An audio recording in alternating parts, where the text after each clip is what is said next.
Road to Olympiad. Welcome to RTO. Consider the following problem. Assume that n is a given positive integers. Find the n tuples a1, a2, a3 until an such that a1 plus a2 plus a3 until an is greater than or equal to n square, and a1 square plus a2 square plus a3 square until an square is less than or equal to n cubed plus 1.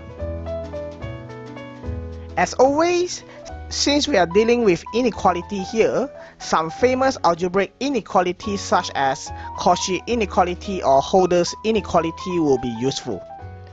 In fact, we are going to play around with some of those inequalities and also the conditions where the equalities holds. Pause the video if you like to give this problem a try, and when you are ready, keep watching to learn how to solve it. To solve this problem, we start by assuming that a1 until an is the n tuples that satisfy the given conditions.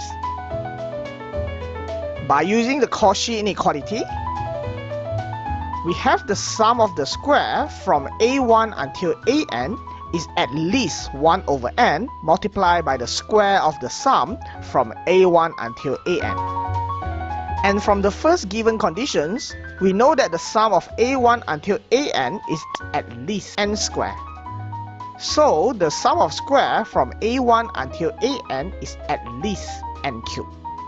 Also, from the second given conditions, we know that the sum of square from a1 to an itself is at most n cubed plus 1. Since a1 until an are all integers and the sum of square is between n cubed and n cubed plus 1 inclusive, this implies that the sum of square from a1 to an must be either n cubed or n cubed plus 1. If the sum of square is equal to n cubed, which is the minimum case for the Cauchy inequality just now, we have each of the term must be equal. This gives us the square of the sum is simply equal to n times an square, which is equal to n cubed. In order for this to be true, we must have an is equal to n.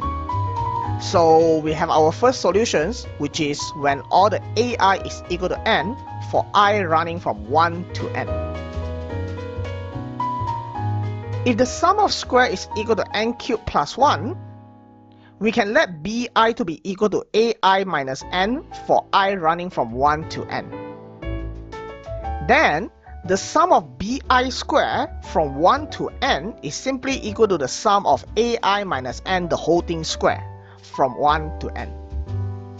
This can be simplified into the sum of ai square minus 2nai plus n square, where the sum of n square from 1 to n is simply equal to n cubed, and the sum of ai square is equal to n cubed plus 1 by our assumptions. So we now have the sum of bi square is equal to 2n cubed plus 1 minus 2n multiplied by the sum of ai. Since the sum of ai is given to be at least n square, we have the sum of bi square is at most 2n cubed plus 1 minus 2n times n square,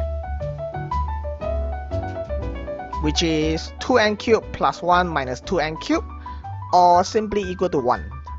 Since bi is an integer, bi square can be only 0 or 1. In fact, only one of the bi can be equal to 1 and the rest must be equal to 0. If all the bi square is equal to 0, then bi must be equal to 0 as well, and we will have each of the ai must be equal to n. But then, the sum of ai square will now be equal to n cubed rather than n cubed plus 1. So this is a contradiction. If one of the bi square is equal to 1 and the rest is equal to 0, then all the ai will be equal to n except for 1, which is equal to n plus or minus 1. But then again, the sum of ai square in these situations will be equal to n cubed plus or minus 2n plus 1, which again is not n cubed plus 1. Therefore, the only solution for the above problem will be all the ai is equal to n for I from 1 to n. And this marks the end of our solutions. Post in the comment below if you have any thoughts on the video, and if you haven't subscribed yet, consider subscribing. This will really help us out. Anyway, see you in the next video. Thank you.